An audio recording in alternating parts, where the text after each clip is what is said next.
ça que nous avons besoin. Nous retrouver notre première nature, nos premiers vêtements que Satan nous a enlevés, en nous laissant ce corps uniquement dans la sensibilité et les intérêts et la matière.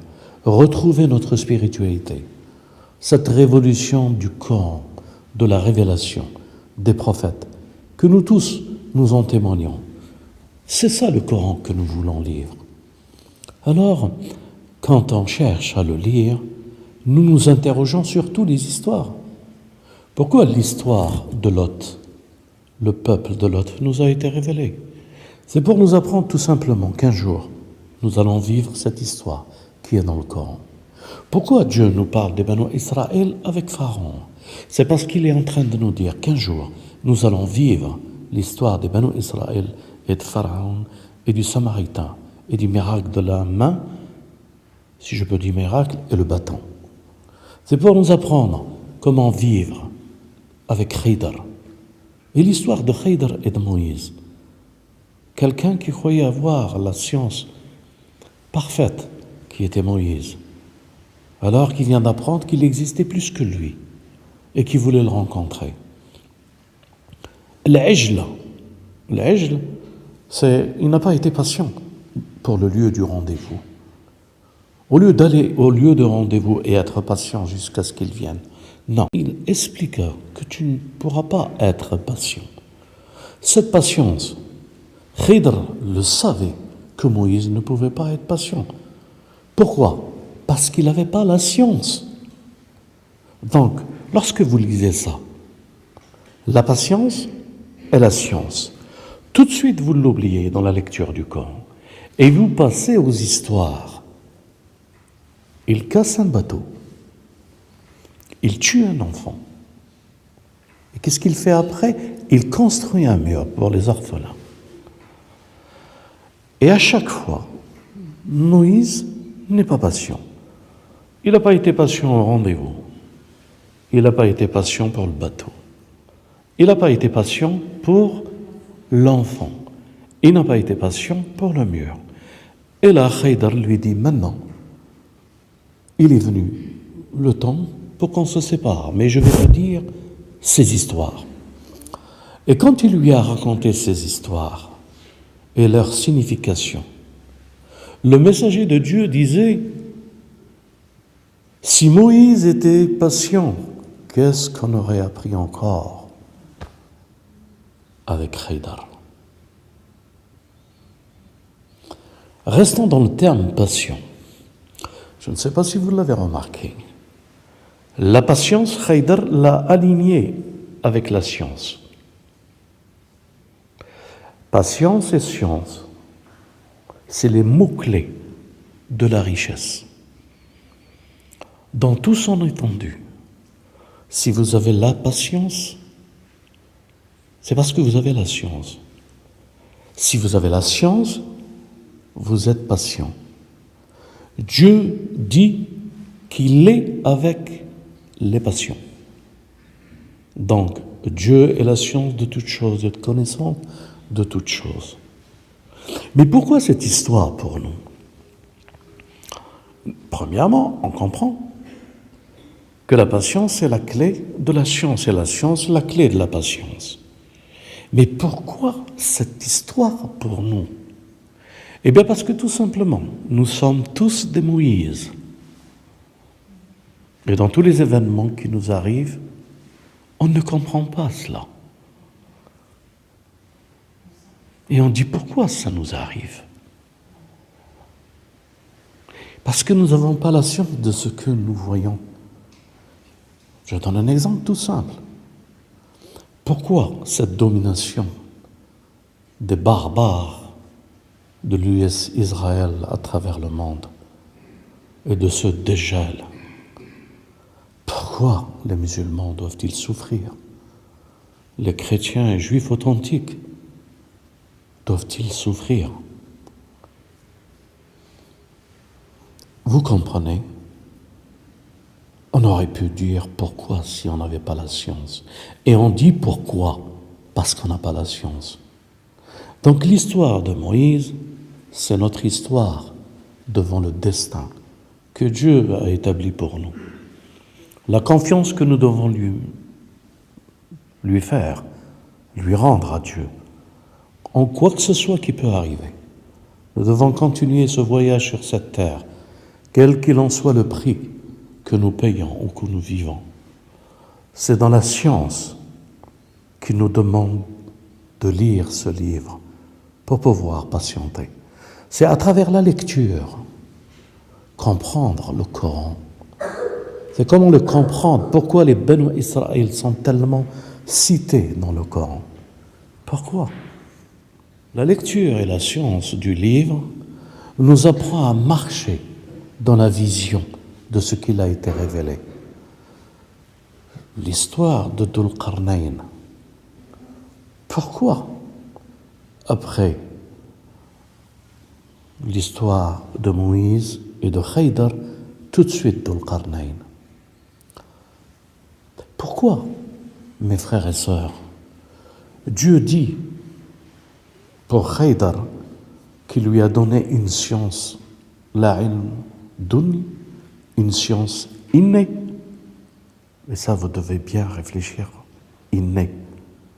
Et pourquoi là, Dhul Qarnayn, Dieu dit, Dieu lui a donné les causes de toutes choses. Voilà une science innée. Et voilà sabab.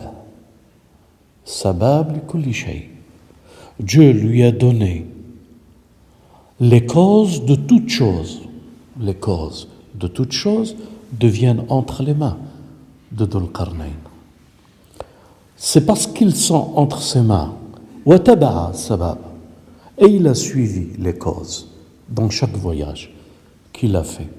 C'est dans la science du livre et du Coran qui nous donnera cette science pour être des gens patients et de comprendre qu'aujourd'hui, samedi soir, ou la nuit de dimanche, n'est pas comme ça. Ça veut dire que toute chose que nous connaissons à travers le livre, c'est le livre qui nous enseigne sa nature. Je me reprends à vous dire quelque chose. Lorsque Moïse jeta son bâton, je vous recommande de lire ce verset. Lorsqu'il jeta son bâton, Dieu lui dit de jeter son bâton, mais d'abord Dieu a fait un dialogue avec lui. C'est-à-dire, Kalimat Allah, Dieu a descendu pour parler avec celui qu'il aime, puisqu'il est, Dieu dit que je l'aime, Moïse. Et il lui a dit, mais à quoi il sert ce bâton? Vous savez très très bien que Dieu sait à quoi il sert, mais il voulait créer le climat d'une discussion intime entre ceux qu'il aime. Et Moïse répond que ceci me sert à telle chose, à telle chose, à telle chose. Lisez la lecture du Coran. Il lui dit, et comprenez maintenant, toutes ces choses ne te sont plus utiles. En ôtant tes souliers, oublie ta famille, et toutes les choses par lesquelles tu tiens ce bâton ne te sont plus utiles comme tu le penses, Moïse. Vous comprendrez après, si vous faites la lecture, je vous montre le sentier, bi'idnillah. Et il lui a dit, jette-le, et quand il l'a jeté, ce bâton est devenu ce que vous savez, un cobra noir, grand, et Moïse était saisi. Il lui a dit, sors ta main de ta poitrine, rentre-la dans ta poche et sors-la. Et quand il l'a sorti, cette main était devenue une main blanche. Blanche, c'est les os que nous voyons qui sont blancs, morts. Une main morte, que des os. Il en fut effrayé. Mais Dieu dit que sans que cela, il y a un mal. C'est-à-dire, n'aie pas peur. Lorsqu'il se présenta, et je ne vous raconte pas l'histoire, lorsque là, Moïse quand il a compris que sa mission était de partir pour sauver les enfants d'Israël, et tout le Coran est rempli de l'histoire d'Israël, et pourquoi? Et quel rapport elle a avec nous? Moïse a demandé que son frère, qu'il y ait quelqu'un qui l'aide pour qu'il puisse parler. Et Dieu a accepté. Mais vous vous rendez compte, mais ça ne se voit pas. Lorsque Moïse demande à Dieu l'aide de son frère, il est en train de choisir un prophète des enfants d'Israël et des Banu Imran. Je suis clair ou non? Parce que Haroun est un prophète. Moïse a voulu pour qu'il l'accompagne, pour qu'il soit avec lui. Moïse l'a désigné comme son ministre, comme son vazir, comme son prophète.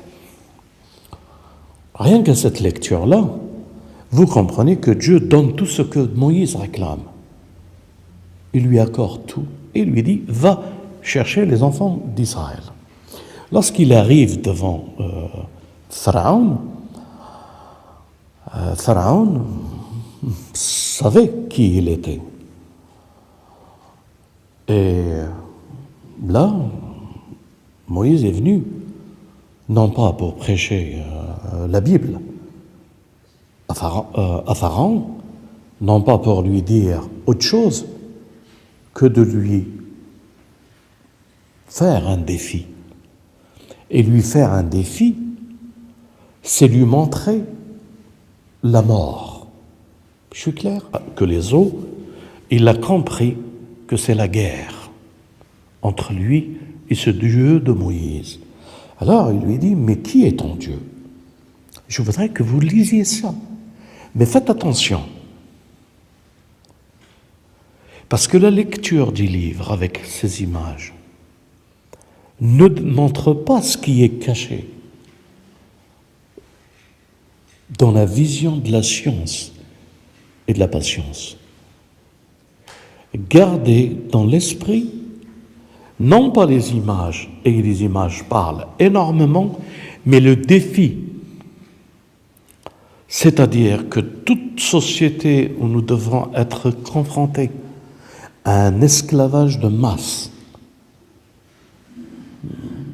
nous sommes appelés à proposer pour le changement et la libération un défi, et non pas une alternative ou une finalité politique temporaire. Un défi, c'est ce que Pharaon a compris. Avec les 7 plaies, ce bâton est devenu un cobra parce que le cobra signifie la puissance. Et ce signe, il signifie tellement pour Pharaon, si vous, un jour, vous étiez dans la cour et que vous ne saisissez pas la science de la cour, vous voyez ça, un bâton devenir un serpent, pour vous, tout de suite, vous pouvez penser quelque chose.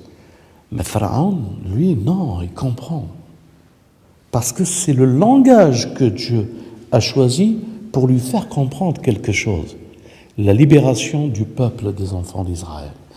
Alors Pharaon s'est retourné à cette cour et il leur a dit « Il est venu pour vous faire sortir de votre pays, c'est-à-dire pour libérer les enfants de Banu Israël. » Il a compris le défi. Et comme vous le savez, les signes qui sont à travers les messages pour les personnes bien désignées, j'aimerais bien que vous compreniez cela. Alors vous aurez compris le livre, la patience et le défi que nous vivons. Si vous n'avez pas compris et vous ne l'avez pas adapté à travers le Coran, vous n'avez pas compris le défi, la science et la patience. Dans ce défi, lorsqu'il l'a fait, vous savez très très bien, c'est des images fortes. Jusqu'à aujourd'hui, si vous allez en Égypte, si vous regardez les hiéroglyphes, si vous regardez Pharaon, comment il est représenté avec un trône et un cobra. Rien de plus grand que lui sur sa tête que le cobra. Dans leur âme et leur esprit, Pharaon ne comprenait la puissance et il la mettait au-dessus, sur leur tête, et vous pouvez les voir si vous allez en Égypte, ou vous regardez sur Internet, vous verrez ça. Vous verrez encore autre chose. Une main qui tient une canne, et comme ça, sur sa poitrine, la canne. Canne, bâton, bâton, cobra. Cobra, main qui tient. Cette lecture du Coran, si vous ne l'expérimentez pas et vous comprenez l'émetteur et le récepteur, vous n'avez pas la science du livre. Vous lisez les récits comme des histoires des anciens, comme le Coran le dit, mais vous ne les lisez pas pour vous, pour la science. Je veux dire, quand on dit pour nous, pour faire le Coran, pour faire nos recherches et pour suivre la révélation et plaire à Dieu et le suivre dans ses commandements, dans sa révélation. En somme, toute histoire qui est dans le Coran, toutes les histoires des Banu Israël, c'est nos histoires. Les histoires, Al-Baqarah et la sourate numéro 2, avec toutes ces histoires, vous croyez qu'on parle aux Juifs ou aux Banu Israël, les enfants d'Israël. C'est vrai, mais ce message, il est pour nous. C'est nous qui allons devenir comme eux. C'est nous qui allons c'est nous qui allons pas être patients. C'est nous qui ne comprenons pas le Coran et le défi. C'est nous qui cherchons des Samaritains, des gens qui nous divisent et qui sont des savants musulmans. C'est nous qui ne sommes pas à la mesure de la lecture du livre. Le Coran est une lumière. Comment peut-on avoir une lumière entre les mains et ne pas voir les signes? Le Coran est une lumière pour les croyants. Deux choses l'une. Ou nous ne sommes pas des croyants, ou nous sommes des croyants. Si nous sommes des croyants, nous devons avoir cette lumière comme guidance pour suivre les signes de Dieu dans ce livre. Il n'y a rien d'autre, mes frères et sœurs, dans les histoires des savants pseudo-savants, qui n'est que de leur imagination, qui n'est que ce que leur âme, comme le Samaritain, a vu sur les traces du prophète et qu'il a jeté sur l'Ajal, sur le veau. Ce n'est que de la magie. Le livre de Dieu, ce n'est pas de la magie. Le livre de Dieu condamne la magie. Et ils diront que tu es un sorcier, en parlant à notre bien-aimé. Sahar. Notre prophète n'est pas un sahar. C'est les savants qui sont des sahars. Notre prophète a reçu la révélation. Ce n'est pas de la magie. Ce sont les signes de Dieu. C'est à travers le regard des signes de Dieu que nous devons ouvrir le livre et nous interroger et chercher à comprendre. Je vous incite et j'incite mon âme à la recherche et ne prendre que le Coran, ne suivre que le Coran, n'espérer que dans la science du livre. Alors, qu'est-ce qui montre que je suis dans la science? Je vous le dis, mes frères et sœurs, il n'y a qu'un paramètre qui montrera que vous êtes des croyants et que vous avez la science, c'est que vous êtes des gens patients. Si vous n'êtes pas patient, à la moindre chose vous êtes excité, à la moindre chose vous cherchez une contradiction, à la moindre chose vous réfléchissez, à la moindre chose vous sautez. Ça n'a rien à voir avec la croyance en Dieu, en son messager, en son livre, et en l'imam que nous attendons et que nous espérons, Aïssa ibn Maryam, notre imam, et Damas, le lieu béni qui a été choisi pour ces hommes bénis. C'est la lecture du livre qui nous montrera le temps, qui nous donnera la patience, qui nous encouragera à s'organiser à travers le livre. C'est le livre qui doit nous dicter toutes nos stratégies, tous nos défis. Comment répondre aux défis? Comment élever une famille? Comment protéger notre société? comment éduquer notre société. C'est ça la révélation. C'est ça le livre de Dieu. C'est ça le Coran. Wa salatu wa salam ala al-habib wa ala al-habib. Allahumma salli ala Muhammad.